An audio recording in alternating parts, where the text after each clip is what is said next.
retient pas les chiffres. Oui, tout à Quand c'est fait. dans Tu as certaines raison. grandeurs, je retiens. Oui, tu as bien raison. Non, mais c'est pas... pour moi, je suis pas trésorière. Alors on est d'après vous ici, sur quel site? C'est quoi ça? Des panneaux solaires. Ça s'appelle même une centrale quand il y en a plusieurs, comme une centrale nucléaire. Pourquoi? Parce que ça produit quoi? Voilà, pas le même qui répond toujours. Donc ça produit de l'électricité. Et comment ça se passe? Quelqu'un le sait comment ça fonctionne? Un panneau solaire, c'est fait avec quoi? Ouais, alors venez voir là. Un panneau solaire, vous avez vu le dessin? Ça veut dire que ça c'est une petite unité, c'est une cellule. Et qu'est-ce qui se passe alors pour que ça produise de l'électricité là-dessus? Ouais, le soleil tape dessus. Le soleil il envoie des petites particules qu'on ne peut pas voir à l'œil nu, mais qui nous donnent quoi quand on est en plein soleil? De la chaleur et éventuellement d'autres trucs. Donc le soleil envoie des photons, comme photos. Le soleil envoie des photons sur, ici, si on pouvait le démonter, on a deux couches en gros du silicium. Silice c'est comme du sable en fait, qui est tiré des mines. Et ce silicium, quand il est excité par le soleil, par les photons, par le rayon du soleil, il se met un petit peu à vibrer. Les électrons, si vous avez entendu parler de ça, les électrons c'est des petites particules de matière, ils vont d'un sens à l'autre. Et comme ils se déplacent comme ça, comme de l'eau, ils forment comme de l'eau Un flux? un courant. Voilà, courant électrique. Alors le courant électrique, comment on le récupère? Et bien regardez dessous les panneaux, vous voyez qu'il y a des fils, et direct on a l'électricité qui est récupérée. On a une petite cellule comme ça, petite cellule solaire, la même que là en fait. Donc si elle produit de l'électricité, quelqu'un vient le faire, là on va brancher aux bons endroits les deux. Allez, chez vous. Voilà. Mais pas les mains dessus. Ça donne. Ça veut dire que là, regardez, il n'y a même pas beaucoup de soleil. Et ça donne quand même. Ça veut dire que notre centrale solaire, elle produit de l'électricité en ce moment. Même si mais elle produit parce qu'il y a de l'énergie lumineuse. Pas obligatoirement du soleil. Qu'est-ce que vous remarquez au petit moteur? Il va plus vite. Il va plus vite. Donc ça veut dire que l'idéal pour avoir de l'électricité, il faut plutôt l'orienter vers le soleil. Sauf que le soleil, chez nous, il va de où à où le soleil? Sa course, c'est quoi? De l'est à l'ouest. Et quand on regarde le soleil, on regarde plutôt le nord ou le sud? Voilà. Donc ça veut dire que nos panneaux, c'est pour ça, si on les avait mis de l'autre côté, on aurait bien moins de production. Les panneaux, ils sont orientés, vous voyez, vers le soleil. Le soleil, il fait une course de l'est vers l'ouest. Bien sûr, l'été, il est vachement plus haut. Et l'hiver, comme ça, il est plus bas. Alors si on veut avoir de la production l'hiver, on est obligé les capteurs de les orienter un peu plus, l'angle un peu plus grand, pour qu'ils captent quand même le soleil quand il est bas. Et c'est important d'avoir une production tout l'hiver en fait aussi. Voilà. L'été, il n'y a pas de souci. Même s'ils étaient mal orientés, ça donne tellement qu'on a toujours la production. Donc il y a un compromis à notre latitude, à l'endroit où on habite, il y a un compromis qui fait que pour que ça soit le plus intéressant sur toute l'année, ils sont à peu près à 30 degrés. C'est pour ça que vous voyez souvent les capteurs, les panneaux photovoltaïques avec cette pente à quelque chose près. Et bien sûr, alors là par contre orienté au sud, plein sud. Ça va ça? On ne peut pas la faire varier, cette orientation. Si. Si, Il y a là, même- tel que là. Ah non, Non, c'est fixe. oui, oui. Ça coûterait un prix fou. Quoi. Ouais, bah, je Mais sais sinon, il y pas, a c'est une question bête. Non, mais il y a des Oui. centrales qui optimisent Oui, oui. complètement et il suit la courbe Voilà, du c'est soleil. ça. Il suit la oui. course du soleil. Autre chose. Enfin, pas à ce point, pas à la journée, mais Oh, à la mais saison. Ils peuvent À la saison. Si tu pourrais faire un nuage, comment on pourrait faire un nuage là-dessus sur le capteur ou la nuit? Comment on pourrait faire la nuit là-dessus? Si la nuit arrivait, qu'est-ce qu'on pourrait faire pour faire la nuit? Mets ta main dessus. Voilà, mets la main complète. Voilà.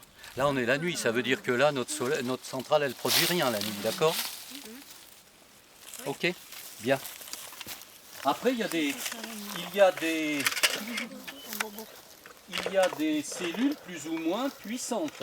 Et il y a des panneaux photovoltaïques plus ou moins puissants. Ici, on a choisi un compromis entre des panneaux pas trop chers, des panneaux qui se recyclent bien, et des panneaux, effectivement, qui produisent quand même un maximum. Là, vous avez une toute petite cellule, celle-là, rien à faire. Si vous la mettez là, là. Puis là, un peu de soleil, elle pourrait tourner. Tout à l'heure, elle tournait à plein. Mais là, vous voyez qu'elle elle est très faible en énergie. Ça y est, elle en a pris un petit peu là. Mais tout à l'heure, il tournait à fond, quoi. Mais celle-là, c'est pas grand-chose. Hein. Et ça vaut pas plus. On a ici 850 panneaux.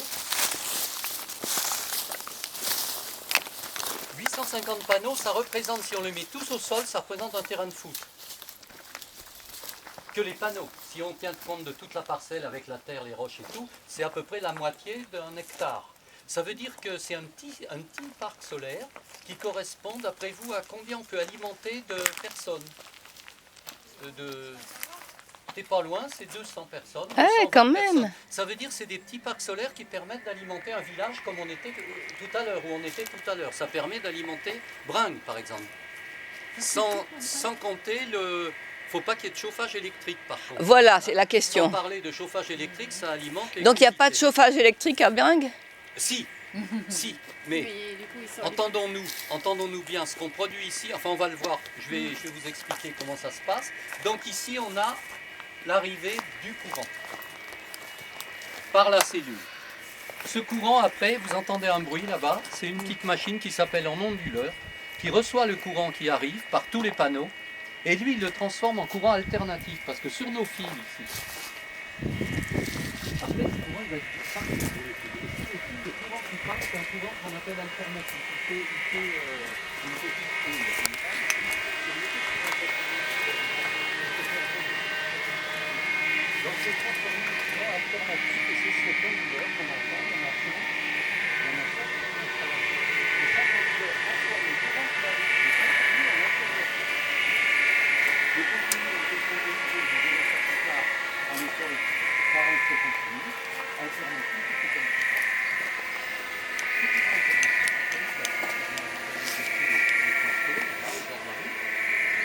On va l'envoyer dans le réseau et il va passer sur les lignes et il va aller chez les gens, dans les maisons.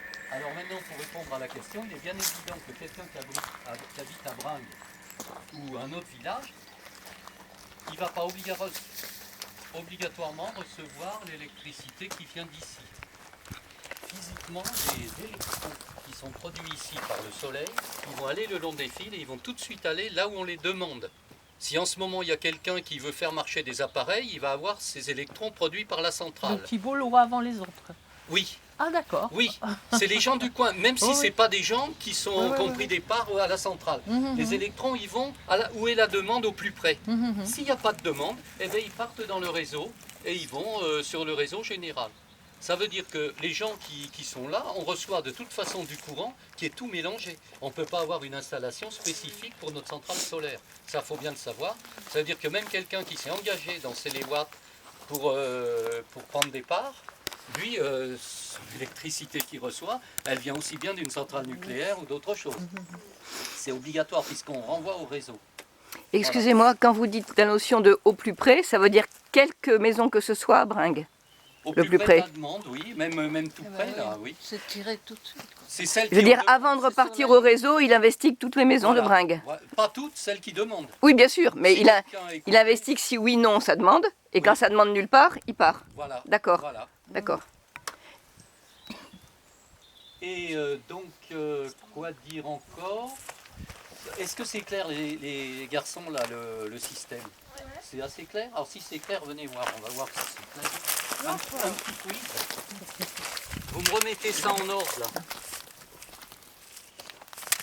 Ça, là, vous le mettez en ordre, dans le bon ordre. Logique.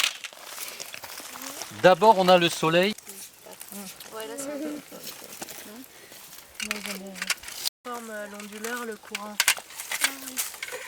Ah attends, il y a encore un truc avant. Et le courant continu, il arrive où? Le courant continu, oui. Très bien. Voilà. Il continue, après il va à l'onduleur. Voilà, donc on a le rayonnement qui transforme en électricité, c'est du courant continu, après il passe dans l'onduleur, vous voyez le dessin, et après il est distribué, ce panneau il est là-bas, caché dans le poste vert. Ok? Ça roule. Avec 450 personnes qui ont acheté une petite part de 100 € et on a pu monter, sans faire d'emprunt aux banques, on a pu monter cette centrale qui s'appelle donc une centrale citoyenne parce que c'est les gens, principalement à 80% des gens du coin, qui ont décidé d'investir dans ce réseau. Voilà. La commune investit un peu. La commune donne pour 50 € dans l'année le terrain. Le Grand En Figeac loyer. avait investi Et aussi. la commune ne peut pas techniquement, Investir. faudrait que ça soit le Grand Figeac, donc le département de Ché, Ça a été ils ont un peu décidé d'investir et eux-mêmes de prendre une part. Mais on ne souhaite pas qu'il y ait des parts tellement institutionnelles de prise, on préfère que ce soit les gens eux-mêmes. Donc à 95% c'est les gens. Voilà. Les gens mettent chacun la même part ou bien Non, il y a des gens qui ont acheté pour beaucoup plus de parts. C'est 100 € la part minimum. D'accord, 100 € minimum. Et il y a eu un total de combien alors, demi? Eh bien, le coût d'une installation comme ça, mais ça diminue. Là, on va monter un second parc à Caraillac et il va déjà baisser de coût. Et là, on en est à c'était, je crois, 280 000 €. 280 000 €, comme il y a 280 habitants? Il y a combien Ah, d'habitants? c'est pas lié aux habitants. Mais c'est oui. plutôt Ça lié fait 1000 par... Oui, mais c'est Bah. pas ça, parce qu'il y a peut-être Mais très il y en a peu qui d'habitants de plus, Bringues, quoi. je sais pas, mais c'est pas lié. Faut Il y a- pas croire que c'est c'est le pas lié à village la de Il n'y a Bringues. pas commune, que des habitants de C'est- Bringues Moi, qui je ont suis de pris des parts. Cambes, il y a des gens de Paris. Ah, mais- ça va jusque là-haut? Mais Ouais, des c'est ouvert à familles tout qui le sont monde. en Mais oui, vacances, qui des veut- familles qui sont en vacances ici, ou qui ont de la famille, on a fait appel à la famille et beaucoup de gens ont pris des parts pour soutenir le projet. Et les En enfants fait. peuvent prendre des parts aussi, ce qui m'avait Oui, dit alors Hervé. ça on va le voir tout à l'heure. Ouais. Mais voilà, donc c'est pas lié obligatoirement à un village en tant que prise de part, quoi. Non, mais je ne le disais pas dans ce sens-là, mais c'est pour me caser que avoir un parc vaut 1000 € par tête de pipe, même si ça vient d'ailleurs l'argent. Mais c'est histoire de se rendre compte Ouais, du comparatif entre l'argent du parc et le nombre d'habitants desservis. Mm. C'est juste pour mettre devant le nombre d'habitants desservis un chiffre. Ah oui. Mais c'est pas pour savoir qui a mis Voilà, quoi. c'est- Peu importe, c'est pas lié ça au village, mais- alimente à peu près 200 Voilà. habitants. Voilà. Oui, le rapport Et c'est sur c'est- 200 habitants. quoi, Et voilà. c'est 250 000. Ouais, 280 000, le prochain il Ouais. va passer dessous encore. Et le prochain, on envisage de faire quelque chose qui n'existe pas en France encore, c'est d'arrêter l'aluminium, Ah de oui. faire des montants en utilisant le bois de chêne du COS, Ah, ce qui permettrait de faire une... Et à Caraillac, vous allez pouvoir faire ça c'est en étude, et on va pouvoir comme ça capter le carbone Mm. réellement et éviter de mettre de l'alu. Voilà, c'était le seul un petit peu problème parce que les capteurs, eux, se recyclent à 95%. Hein, tous les capteurs, il n'y a pas de problème. Et un capteur rembourse son coût à la planète au bout de 3 ans. Ça veut dire qu'il a fallu extraire le silicium, il a fallu fabriquer l'alu, le verre et tout ça. Ça coûte à peu près 3 ans à la planète avant qu'il rembourse son propre Et leur Emprunt. durée de vie, c'est combien On ne sait pas. minimum 25 ans. Ah ouais, quand même. Avec une perte de rendement peut-être de, je sais pas, moins Oui, de c'est ça. 5% dans C'est 25 couper la ans. main, ouais. Donc dans 25 ans, le parc il sera encore en pleine production, quoi, quasiment. et sinon, il faudrait aussi rembourser les poteaux d'acier. Si c'est compté dedans, Ah mais dans le coût, là, c'est tout. hein. c'est tout, y compris les supports, Y pas compris- que les panneaux. Y compris beaucoup de choses qu'il a fallu faire. Il a toute fallu la- faire une enquête archéologique, une enquête biologique sur tout le secteur. Il y a un suivi du parc, etc. Donc il y a beaucoup de frais dont je ne vous parle pas. Le raccord à Enedis qui coûte énormément cher. Les raccords en souterrain courant, quoi, les passages, les connexions. Donc il y a tout ça. Il n'y a pas que le coût des panneaux. Et oui, alors pour terminer, eh bien, des gens ont pris des parts et certaines personnes, des grands-parents, etc., même à l'occasion de la naissance d'un enfant, ont offert à leur enfant, aux petits-enfants, un cadeau, c'est-à-dire un capteur. C'est pour ça que vous voyez ici des étiquettes avec des noms d'enfants. Il y a 4 étiquettes et chacun, il y a 90 mineurs actuellement, chaque enfant a son capteur identifié avec son nom. Voilà. C'est rigolo. Oui, parce que quand l'enfant aura 20 ans, il pourra venir voir son capteur et je pense que le capteur, il donnera encore et là, ça sera que du bénéfice puisque la station était remboursée au bout de 20 ans, elle aura été largement... Voilà. Donc et on a donc produit depuis un an, on a produit plus qui était prévu. Ça veut dire qu'on a prévu, on a dépassé 15 ou 20%, je crois, de ce qui était prévu, 300 000 kWh sur l'année. Ce qui fait que la somme qui est dépassée, on est tenu en contrat avec Enercop, on ne peut pas leur vendre au prix fixé qui était de 10 centimes. Donc le reste, on fait cadeau pour la petite part qu'on produit en plus, on fait cadeau à Enercop qui transforme cette énergie en argent et qui le verse sur notre territoire à des gens qui ont des problèmes en précarité énergétique. Ça veut dire qu'en plus, on rajoute le plus, disons, d'énergie qu'on a, eh bien, on le transforme en du social. Voilà. Donc c'est Care Synergie après qui se charge avec ce fonds dédié à la précarité énergétique, d'aider des gens ou des communes à améliorer leur efficacité énergétique.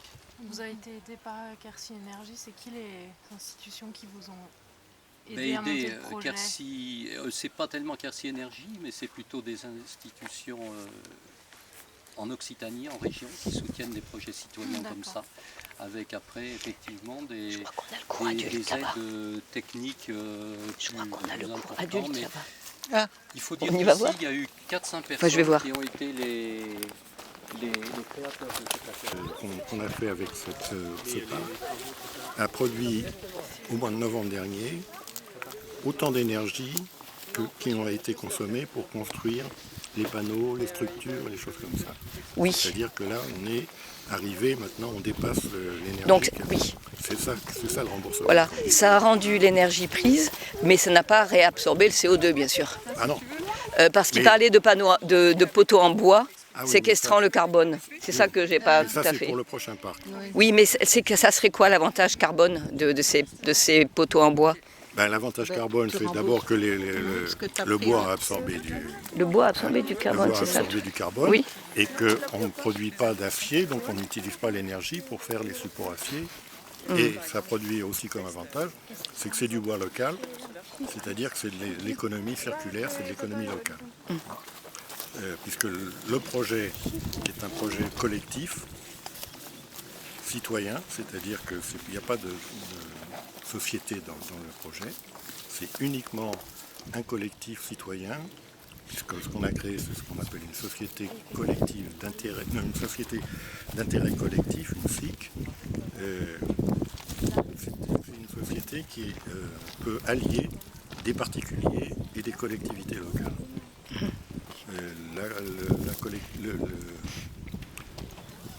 Nous, à Céléouat, pour l'instant, on est à 450 sociétaires, dont 100 mineurs, puisque je vous disais tout à l'heure que les mineurs, ils ont des panneaux à leur nom, là. Donc, 450 sociétaires, 100 mineurs. Le capital social à l'heure actuelle est de 280 000 euros. Et le capital, dans ce capital social, la part des collectivités locales est de 2%. C'est-à-dire que la maîtrise, c'est vraiment aux mains des citoyens et non pas ni aux mains d'une société ni aux mains d'une collectivité. Donc ça c'est un projet qui a été entièrement pensé et monté par un petit collectif local. Au départ on était 5 et maintenant je vous l'ai dit on est... Collectif local carrément de ces villages-ci. Ah oui, Bringues, Espagnac et Corps. D'accord. On était 5, Corps aussi. 3 personnes de la vallée. Donc, enfin 3 communes de la vallée. En revanche, Corps ne bénéficie pas de cette énergie-là. Mais peu importe, ils sont chez Enercop. Pas tous. Enercop, c'est une, Oui, je sais. c'est une souscription Oui, privée, oui, oui. c'est-à-dire que vous... Oui, oui, oui. Donc, nous, l'énergie qu'on produit, on la réinjecte dans le circuit, là. Et cette énergie, elle va être consommée au plus près. C'est-à-dire toutes les maisons qui sont sur le chemin du circuit consomment de cette énergie, qu'ils soient sociétaires d'Enercop ou pas. Peu importe. Non, non, mais Le principe si tu veux, mais d'Enercop- un souscripteur de Bringues reçoit de ces panneaux, un souscripteur de Corps. Non, un il souscripteur reçoit de pas de ces course de panneaux. Bringues n'est pas un souscripteur de Bringues puisque c'est pas le même circuit. Ah d'accord, voilà, c'est ça. Faut avoir le circuit le circuit va- des transformateurs et du circuit oui, électrique. le Oui. circuit 20 000 volts, Faut avoir le routage. il descend sur Espagnac. D'accord. Et Bringues, c'est un autre circuit. Voilà, tu On a vois. une centrale en toiture à Bringues, mais qui produit beaucoup moins que ça. Mais, donc c'est pas... Mais une fois qu'on a injecté dans le circuit, nous, on ne peut mettre de rien. Oui, c'est mélangé. Oui, mais non, mais je comprends mélangé. tout à fait.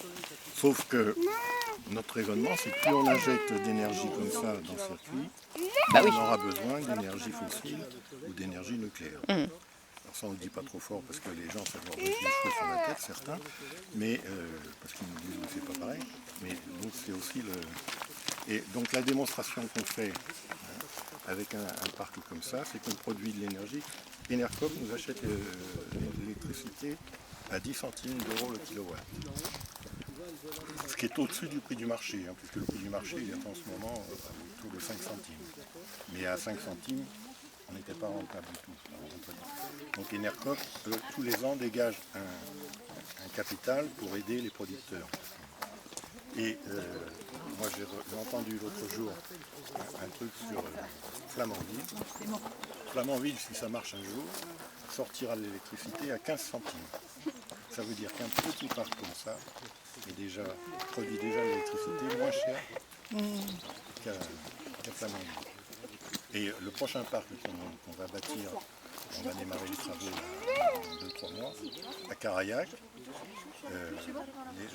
Enercop nous le rachète à 7 centimes. Et donc, Je ne sais pas moi. Ah oui, on sera à temps pour le film? moi je descends à moins 5. Voilà, on sera à temps pour le film. Donc On veut pédaler. ça veut dire qu'on va produire de l'électricité à Caraillac à un peu moins de 7 centimes. Donc quand on vous dit que c'est pas concurrentiel, alors effectivement on est moins concurrentiel que des grands parcs comme ça. Si vous avez vu celui de Berlin par exemple, qui n'est pas vraiment une merveille, mais Lequel? un Gramat. Et vous connaissez celui de Montcuq? En prévision? Ouais, en prévision, oui, on était à Montcuq, oui, c'est de la folie. Voilà. Nous, on est à Quercy-Blanc Environnement, avec Alban. Nous, notre optique, c'est de faire des petits parcs solaires qui soient intégrés dans le paysage, puisque là, bon, là c'est l'hiver, mais l'été, il y a les arbres en bord de route, où il n'y a pratiquement pas les panneaux, qui soient intégrés dans l'économie locale, c'est-à-dire que tous les travaux ont été faits par des locaux. Que ce soit les panneaux solaires, bon, ils ne viennent pas du Lot, ça c'est évident, ils viennent de Thaïlande, mais ils sont montés par une société de Cap-de-Nac, les travaux de voirie, enfin de voirie, de travaux publics et tout ça, la clôture et tout ça, c'est fait par des sociétés locales. C'est-à-dire que l'optique du truc, c'est faire travailler des sociétés locales, avec là aussi des exigences, c'est-à-dire on n'a pas cherché à faire un truc au moins cher, puisque nos exigences, c'est que les sociétés qu'on fait travailler n'emploient pas de travailleurs détachés, n'emploient pas d'intérimaires. Contrairement par exemple à tous les toits photovoltaïques qui sont montés par les centres de Figeac, si vous allez sur un chantier des centres de Figeac, les gars qui montent, ils ne parlent pas français. C'est des Roumains, c'est des Bulgares, c'est des gens comme ça. Donc on sait très bien qu'ils sont payés au tiers du SMIC à peu près. Donc, nous, notre exigence, c'était quand même ça. Alors c'est vrai que ça nous coûte un peu plus cher. Il y a un surcoût par rapport à ça, mais on veut aussi montrer que même dans ce cadre-là, on peut faire quelque chose qui soit cohérent. La production de ce parc, elle équivaut à la consommation, on dit toujours hors chauffage électrique, de 250 habitants.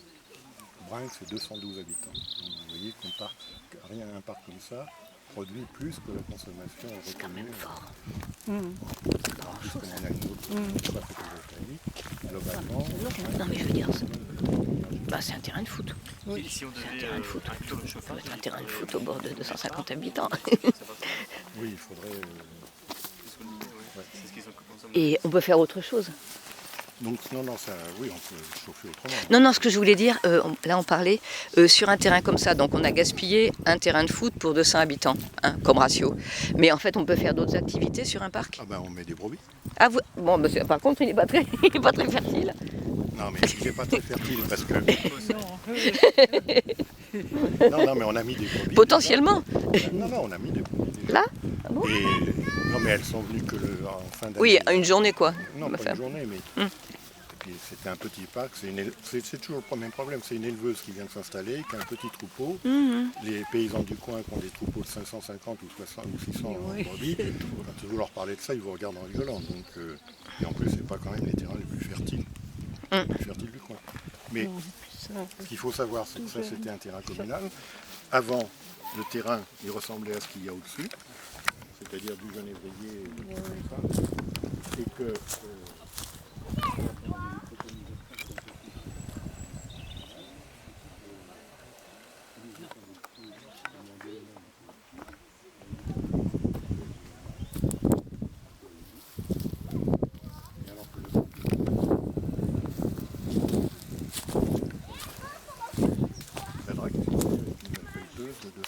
de 25 tonnes. Et ils ont fait des trous un peu partout pour voir s'il y avait des restes archéologiques. Donc c'est eux qui ont à peu près...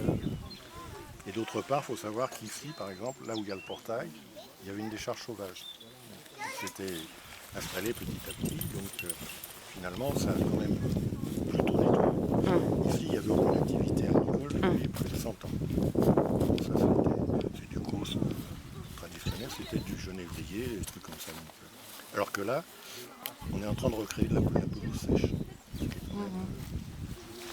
Donc c'est un peu l'optique, c'est produire sans... si on enlève par exemple dans 25 ans le parc, il ne va rien rester. Il y a juste les plots là, qui sont enfoncés, il y a un peu de béton dedans, mais il restera quoi, ce petit bout de béton là. Et on met les panneaux en bordure de sol, de route là. Et il y a un recyclage obligatoire des panneaux. C'est quand on achète des panneaux, on paye le recyclage en même temps, comme une machine à laver ou comme ça. Et, donc ils sont obligés après de venir chercher les panneaux et de les faire recycler. Un panneau solaire, ça se recycle à 98%. Ah. Oui. Mais dans une recyclerie très spécialisée alors. Dans une usine spécialisée. Très bonne. Veolia a monté une usine de retraitement des panneaux, mais ça se recycle à 98%. Vous savez, c'est du verre, un peu de métal, de la silice. Oui, parce qu'en fait, il n'y a pas de batterie. Il n'y a pas de batterie, il n'y a pas de terre rare, il n'y a rien de tout ça. C'est un truc tout à fait simple, basique. Donc c'est aussi une préoccupation qu'on a, c'est-à-dire de ne pas artificialiser le sol, puisque ça peut continuer à être occupé par des produits. Et je vous dis, le jour où on l'enlève, il ne reste rien. Et donc au contraire, nous on a plutôt nettoyé le sol, et ça on l'a fait nous les bénévoles, de tout débroussailler avant de pouvoir installer le truc. Bon, là le côté technique, moi c'est pas vraiment ma spécialité. Parce que, bon, je vous ai dit, c'était programmé pour produire 300 000 kW. On en a produit 340 000 kW cette année. Et comme on a un contrat avec Enercop qui nous achète 300 000 kW plus ou moins 10%, donc tout ce qui a dépassé 330 000 kW, on a fait le choix de le donner gratuitement à Enercop, qui lui-même donne l'équivalent du prix où il l'aurait acheté à une association qui s'appelle Énergie Solidaire. C'est une association qui œuvre dans la précarité énergétique et tout ça. Et donc Énergie Solidaire va reverser l'équivalent de ce qu'il aurait reçu à Quercy Énergie en bloc. Et Quercy Énergie va redistribuer ça à des associations locales, et en particulier au Resto du Cœur. Ça veut dire que finalement, c'est vraiment circulaire, puisque ce qu'on produit, tout ça, ça revient sur le prix. Le prix du kilowatt, en fait, il est plus faible que ce qui est réellement acheté. C'est-à-dire si vous vendez 330 000 kW à 10 centimes le kilowatt, une garantie de licence. vous en vendez en fin de compte 330 000, ça fait un... Non, 330 000, c'est 10 centimes. Oui, voilà. C'est 300 000 plus ou moins 10. Et après, ça serait le prix du marché, c'est Okay, 5 centimes. Oui, donc ça fait baisser un peu le prix. Ça fait baisser le prix, mais ça veut dire qu'on fait un cadeau de 500 €, c'est pas énorme. Enfin, bon, non, l'intérêt, en dehors de la prouesse technique, c'est le fait que c'est un projet collectif. Et ça a aussi des avantages énormes, à mon avis, au niveau du lien social. C'est-à-dire que c'est un projet local, c'est un projet, ce qui est assez frappant, par exemple, le notaire de Cajar qui a établi le bail, on a fait cadeau de ses honoraires, parce que c'était un projet citoyen. La comptable qui a pris le truc, le mari de la comptable a pris des parts. Le notaire a pris des parts pour ses enfants. Donc ça, c'est une école. Il est moins 5 ? Il est 57 même. Bon, ben, on va descendre. C'est pas les mêmes gens qui s'occupent du manège, du manège à vélo. Donc si vous voulez, je crois que c'est aussi en dehors de l'intérêt technique et de l'intérêt économiquement, nous ce qu'on a dit clairement aux sociétaires, on vous garantit que le prix de votre part, 100 €, sera, dans 25 ans, sera encore 100 €. vous garantit un rapport de 0% ou un peu plus. Pour bien montrer d'abord que la finalité n'est pas une finalité économique. Bien sûr. On pense qu'on arrivera quand même dans 25 ans à ce que la part vaudra 120 € ou un truc comme ça. Mais pour l'instant, nous on ne garantit rien du tout. Et l'intérêt, c'est quand même d'abord ce que ça a suscité. Il y a pas mal de groupes comme ici qui viennent visiter ce parc. Il y a pas mal de projets autour de s'inspirer de ça. C'est-à-dire que c'est une espèce de mouvement qui me paraît tout à fait intéressant, beaucoup plus que les prouesses techniques, parce que c'est vrai que globalement, il vaudrait mieux avoir une surface beaucoup plus grande.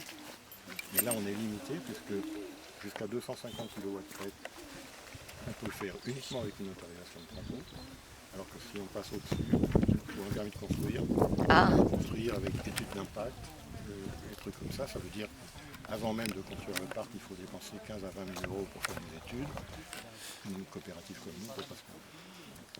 Mais ma question c'est, et si c'était le même mais ailleurs, il vous faudrait quand même... Ah oui. C'est parce que c'est la même association. Pour le deuxième qu'on va faire, oui. Il a fallu qu'on demande une étude, qu'on demande une autorisation de travaux. Oui. Oui, pour chaque lieu. Non mais par exemple, si un autre collectif citoyen intéressé à répéter ce même parc ailleurs, s'il ne dépasse pas 250 000, c'est à nouveau bon. C'est la même chose, oui. C'est bon. Oui, Donc on peut additionner les 250 000, je veux dire. Le modèle est duplicable, c'est-à-dire Oui, vous mais pouvez... pas au même endroit. Oui. Alors, ce qui est vraiment très con, c'est que cette norme de 250 kW crête a été instituée il y a 15 ans, quand on travaillait avec des panneaux de 200 watts. C'est-à-dire qu'il fallait 1200 € pour faire la chose. Là, on a des panneaux de 270. À Caraillac, on va mettre des panneaux de 310.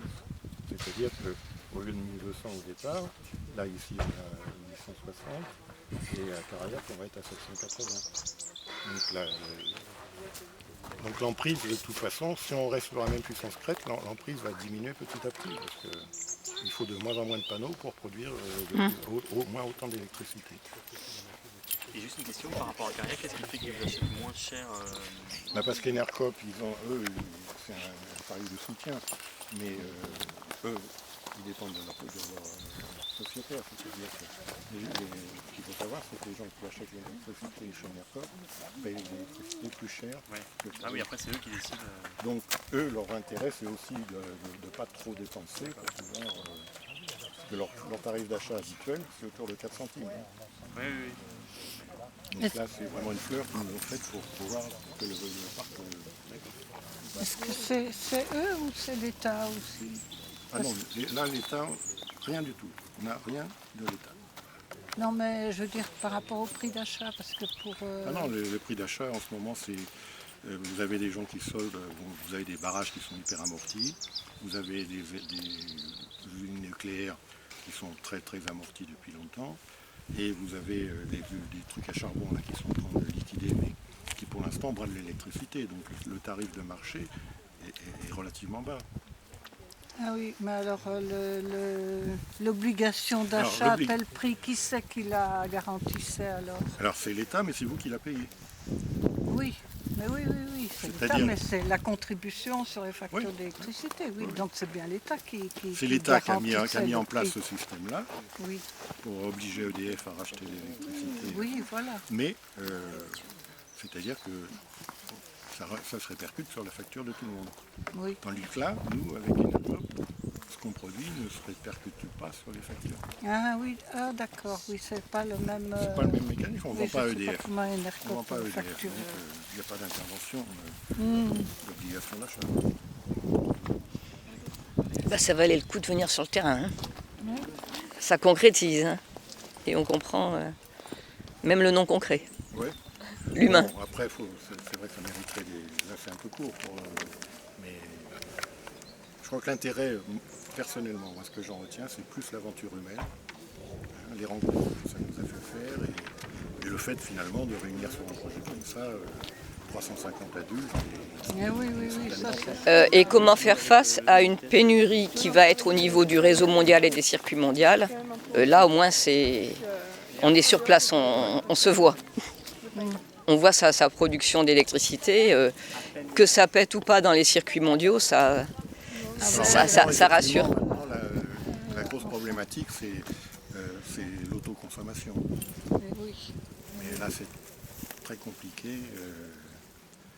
Parce que pour l'autoconsommation, il faut un certain nombre de consommateurs réunis sur un petit... Oui, ou même les notions de régie aussi. Mais je sais qu'Enercop a fait un truc d'autoconsommation sur la biocoop de Millau, en tandem avec une clinique qui est à côté. Et chez Ratier, parce que de toute façon les gens qui ont monté la boîte de Cabemac Necogit, c'est des anciens de chez Ratier, ils ont monté une toiture de 100 kW qui autoconsomme. C'est-à-dire qu'il y a tellement de machines qui tournent tout le temps que de toute façon, c'est pas perdu, ils n'ont pas besoin de stocker. Rien qu'avec les veilles et les trucs comme ça, puisque 100 kW, ça produit 120 000 kW. Ça produit 120 000 kW. C'est rien du tout pour Ratier.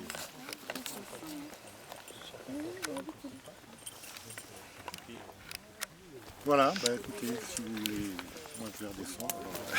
Merci. On va, et bien aussitôt Emmanuel Escarpot, on s'est senti concerné, on s'est senti sensibilisé, et on a dit oui, on vient avec vous, oui, on vous soutient avec nos petits moyens.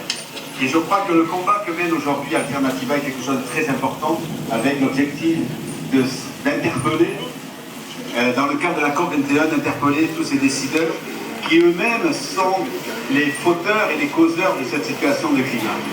Donc une étape, c'est entre 40 et 90 km. Donc les 40 km, c'est chouette, c'est sympa. Quand ça sera 90 km, ça sera un défi sportif. On tient aussi vraiment à montrer qu'on est pour les alternatives, mais on est aussi pour dénoncer les fausses solutions que pendant la COP21, qui vont nous vendre à toutes les sauces. Ma réflexion par rapport à ce que je vis ici, c'est que on peut faire un effort, essayer d'aller le plus vite possible, d'aller de toutes ses forces. Quand on est tout seul, on avance, mais quand on est épuisé, ça s'arrête. Et quand on est plusieurs, quand on est sur un tandem, quand on avance en collectif, là, c'est pas le même effort physique, c'est quelque chose déjà de très participatif, c'est de l'échange constant.